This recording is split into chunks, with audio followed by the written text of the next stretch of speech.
Welcome back to Dragonfall. We are in mid-conversation with Iger, a conversation I didn't expect to go anywhere, but it has. So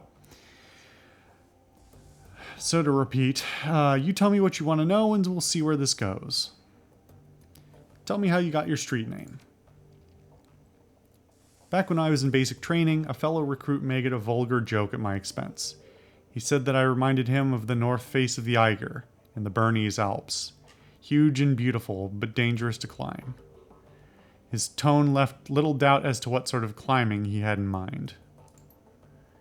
I think that he was trying to proposition me in his clumsy way, poking me in front of the other recruits to try to provoke a reaction. She shrugs. Anyway, he got one. I broke 3 of his ribs, and the name stuck. I do sort of want to say this one, but served him right. Iger regards you with a critical eye. You might actually mean that, but then you may just be trying to get on my good side.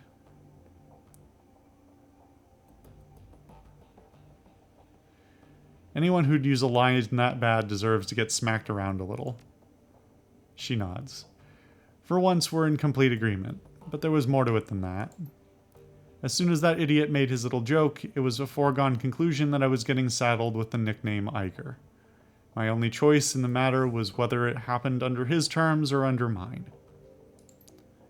If I hadn't broken that twit's ribs, the name Iger would have meant a difficult sexual conquest to a whole barracks full of recruits. That's what I would have been to them from that point on. My own accomplishments be damned. Thanks to what I did, my new name means the troll who doesn't take shit from anyone instead. It's a name I'm proud to go by, and I've hung on to it ever since. Iger pauses for a moment, then looks you in the eye. A word of advice to you, Alice. If anyone ever puts you in the position that he put me in, if he demeans you in front of your unit, whatever his intent, the appropriate response is to put that person down. Hard. Well, gee, Iger, maybe I should have done that to you, you piece of shit. The fuck's wrong with you, then? You think you should keep shit-talking me in front of the team? Out in the field, nothing will kill you faster than losing the respect of your team. Oh, here we go. All right. By that logic, I should have broken your ribs after Monica died. In your place, I would have. No, that's such a shitty mentality.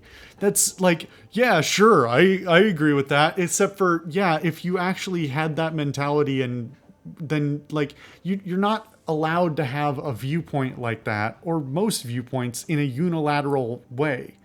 Like, it's easy to say, yes, I also would have accepted that would have been the right choice on your part, in reverse. But it's the difference between the inverse and the contrapositive, where the other side, the other face of that is, oh, in that case, perhaps I should not do the thing that elicits that response if I think that the things that elicit that response are so terrible.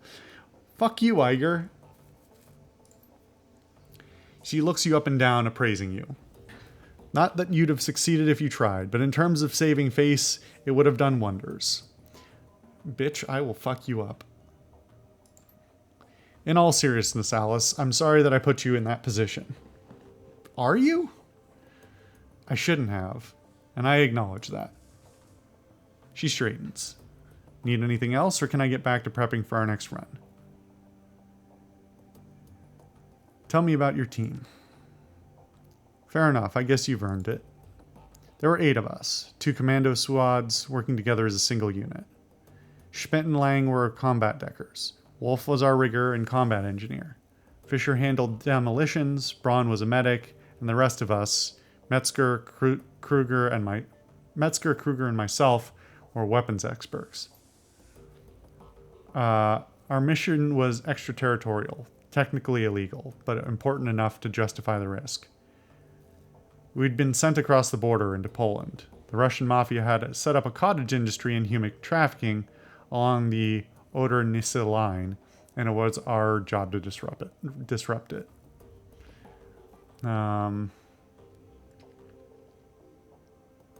This is an interesting line of questioning that I would have liked to see, but... We were a good team, experienced. We went through a lot together and we chalked up a lot of kills. In our own way, I'd like to think we did some good. Who is in command? Metzger. Best leader I've ever had the pleasure of serving under. Her face clouds. He was a hell of a man. But he went down with the rest of the team. Everyone but me. What happened to the team? She shakes her head. No, no. That's the one story I won't be telling. They died. That's all that you need to know. Thanks, Iger. So is there something else you wanted to talk about, or can I get back to cleaning my rifle? In before the answer to the actual event was she was sitting on some rooftop with her rifle and everybody else was down and got ambushed and blown up. And she beats herself up over something she couldn't control.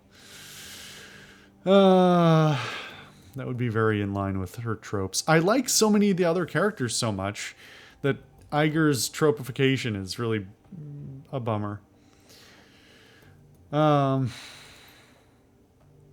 right. Glory, what have you got for me? Anything new? Glory's pallid face lights up at your approach. A genuine smile spreads across her lips. Alice, good to see you. You too, Glory. How are things with you? She pauses for a moment, considering. You know what? I'm happy, actually. For the first time in a long time. I have you to thank for that. Any thoughts about the last run? There isn't much to say. She pauses to study you for a moment before continuing. I think that we should have given Thorvald a chance to prove his claims. Waiting a few minutes to kill him wouldn't have harmed anything. That said, I understand why you did what you did. The job was to kill him. We all knew that when we signed on. Well, here's the thing. Like, the game doesn't really... The game structure is not flexible enough to accommodate what it's suggesting. I have no way of knowing if I'm going to have the opportunity to change my mind, or when I will have the opportunity. Everything is pretty strictly patterned, so maybe if we had not killed him, like, obviously the answer is not that I could have turned on him at any moment. There would have potentially been another plot beat when I could have done it after. But, like, presumably we walk out and those other guys show up, and they probably don't engage with us immediately. They're like, well, we weren't sure what you were going to do, so we came to check on you. You can either kill him or be killed.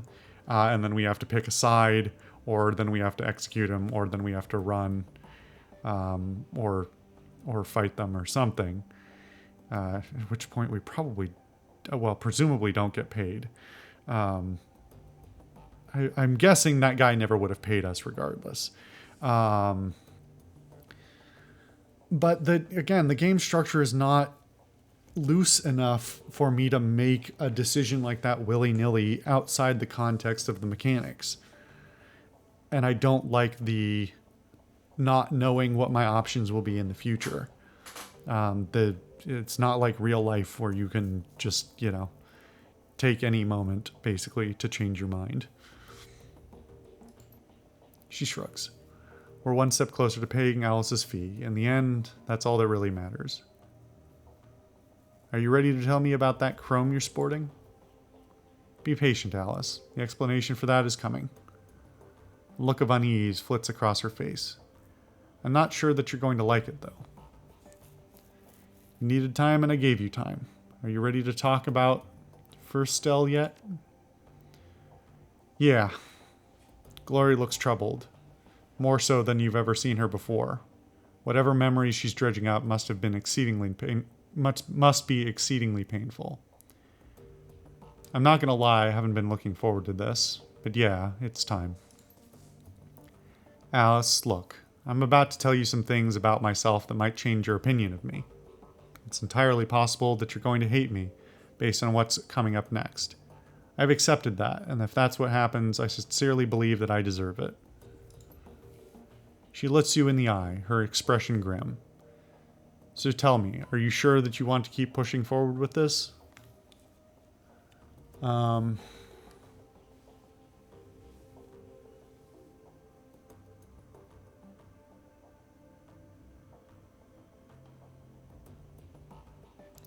I do like this answer. It's a good way of backing away from it. I'm not sure what she could say that would make me like devalue her contribution so far. This is important for you, Glory. After everything we've been through, I think we both know that. Whatever you have to tell me, I'm ready to listen.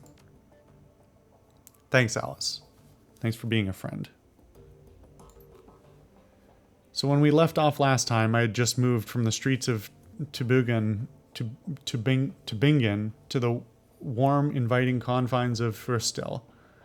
Marta and I were happy there for a little while, and Harrow embraced me as the long-lost daughter. I should probably take a moment to talk more about Harrow. He's going to be an important figure in this story. I don't know what his age was. He seemed old enough to be paternal, but young enough to hang with the kids or on something like a peer level. Best guess, I'd say he was in his mid-20s.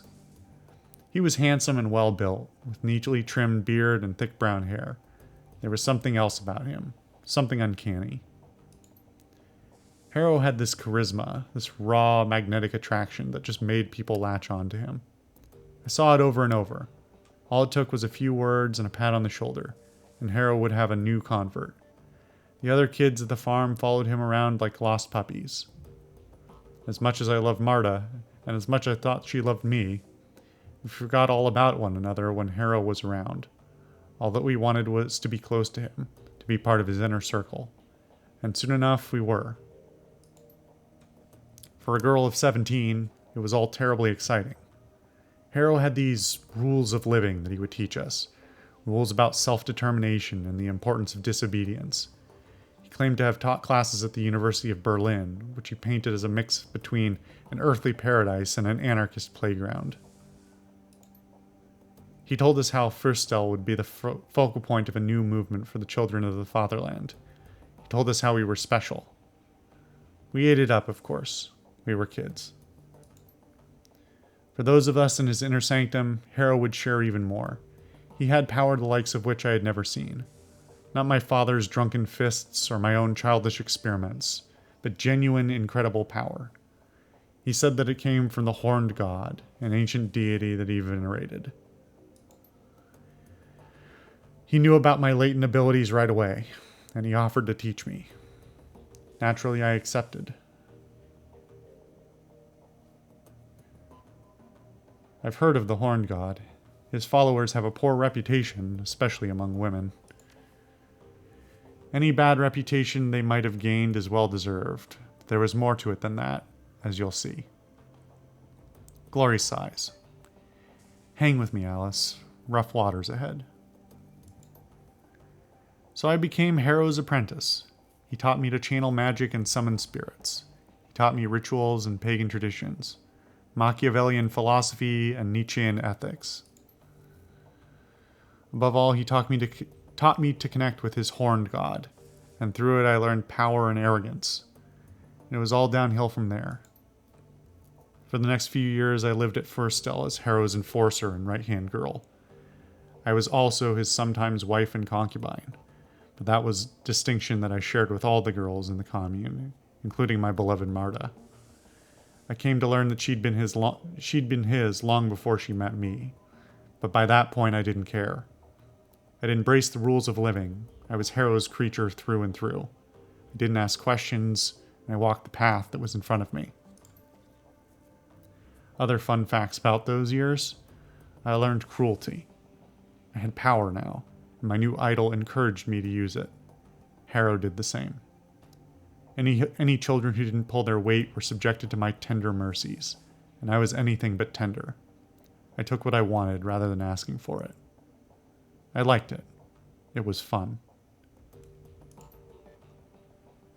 I also came to learn that Harrow's Horned God was not the Eichenfrost worshipped by throwback cults across Germany.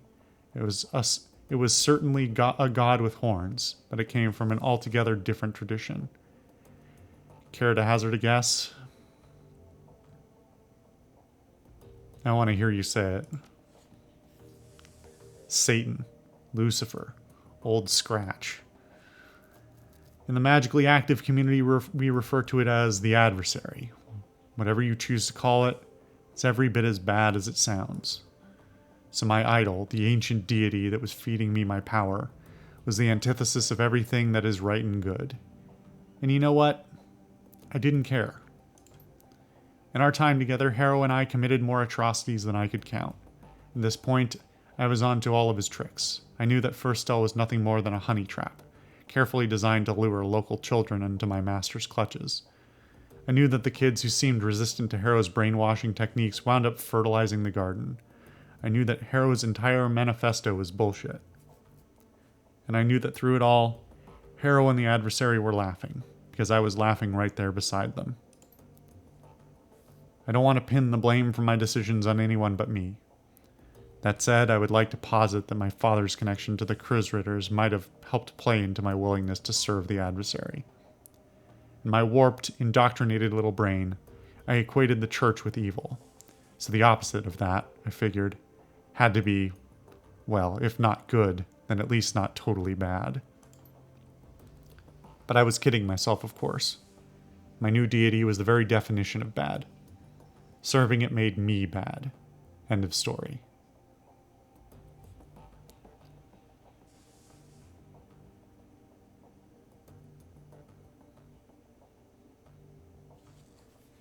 I don't really like any of these options.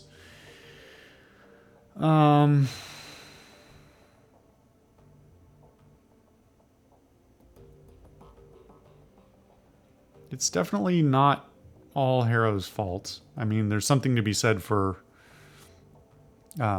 psychological manipulation, and even if the appearance of free will is actually not particularly free when appropriately manipulated by outside forces. So, I don't know. This one's kind of sloppy, but I'll go with it.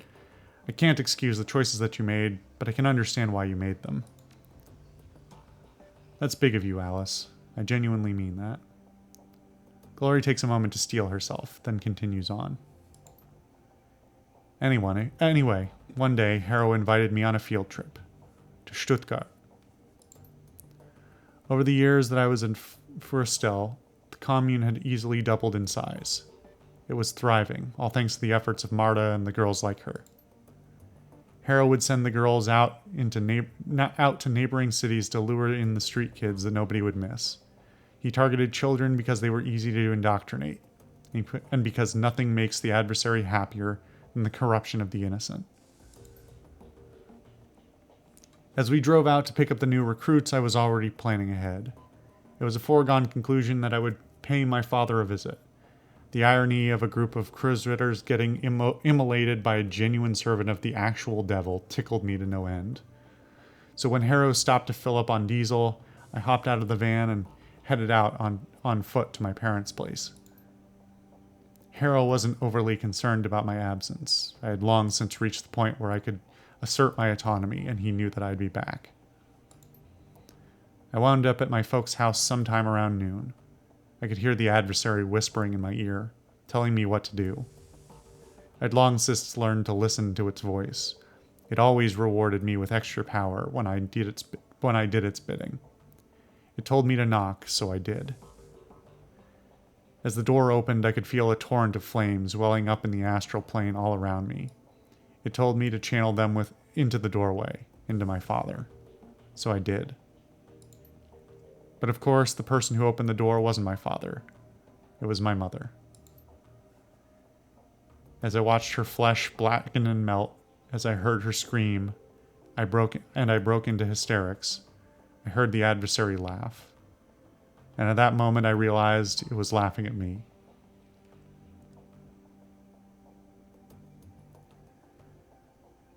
This seems callous, but it's my preference, I guess. Tragic, but predictable. Glory nods, a grim expression on her delicate face. In hindsight, yes, you're right. It was inevitable that this would happen.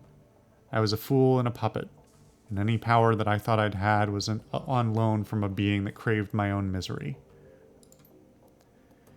It was like a lever had been pulled, all at once. The bubble popped. I wasn't a powerful servant of the adversary. I was not Harrow's #1 girl.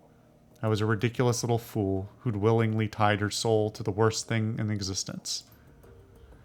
Realizing all of this was one thing. Actually fixing it was something else entirely. I knew that I had to get away from Harrow. That was the first thing to do. So I bit my lip and did my best to ignore the happy babble of the new recruits on the trip back to Firstel, and I managed to get through the ride without screaming. Once we were back in the commune, I broke into Harrow's safe, stole all the commune's resources, and ran. I don't know when Harrow realized what I'd done, or whether he even cared. All that I know is nobody came after me, so I kept running and running until I got to Berlin.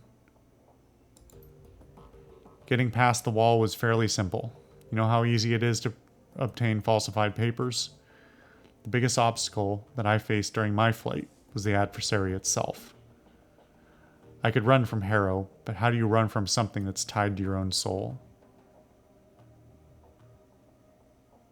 I have a feeling that I know. The haunted look in Glory's eyes is heartbreaking.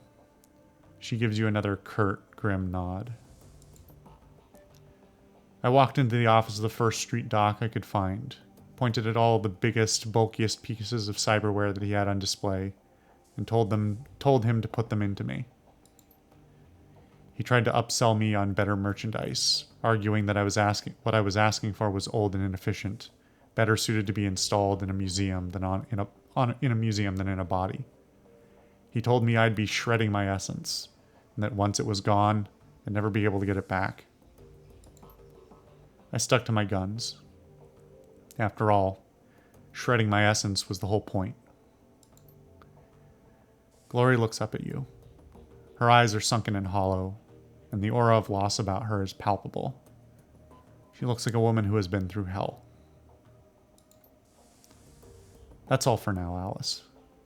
You've heard the tale. You know why I am the way I am. You know the things I've done and how much I have to atone for. If you still want my company, fine. If I've lost your friendship, I understand that too. But for now, I need to be alone. Fair enough. It's a solid story. It's a solid backstory. It's not crazy original. Actually, the most weird thing about it is the fact that they use the devil, the Judeo-Christian devil. I don't know how like the religion and deity things entirely work in Shadowrun, or so I don't know. I guess it sort of makes sense that you know, Judeo-Christian and other like deities of our world would be in there somewhere, but to have her so explicitly call it the like greatest evil and all that seems odd. Usually at the very least when something just fell over in my kitchen. Usually when like fantasy games or fiction in general adopts like real world religious content, it usually makes, like, unless it's explicitly for Christians by Christians or for whoever by whoever, tends to at least de-emphasize the Christian-centric viewpoint of most of the Western world. And so I don't know where this particularly comes from. Obviously, there's some other things like Vampire the Masquerade, which, if you guys haven't watched that, but they really omit it from the Masquerade game, but it's much more present in the source material for for World of Darkness in general and Vampire in particular. That has a pretty clear Christian focus. I mean, the lore is about fucking Cain, so like it's got a very Christian focus, but that doesn't. It's not exclusive. It's more just that that's where a lot of the historical vampire lore comes from, I think. So to have this setting where there's a lot of different deities of various powers, and there's also like time traveling bug aliens and shit like that that are super powerful, you'd sort of think that the devil wouldn't be the ultimate evil. I don't know. Just seems, it rubs me the wrong way a little bit, but it's fine. It's functional. It's just kind of not what I expected. Anyway. This has gone on a little while. I didn't expect to have such a long discussion with Glory, or with Iger for that matter, so I think we'll call the episode, and when we come back, we will probably talk to Paul, or no, I don't. I clicked on this. I have to imagine this isn't going to lock us out of the other things, but we've got this side mission, and then we've got the thing for Blitz, so we should probably handle those things before we go anywhere else. Anyway, we'll see about that next time.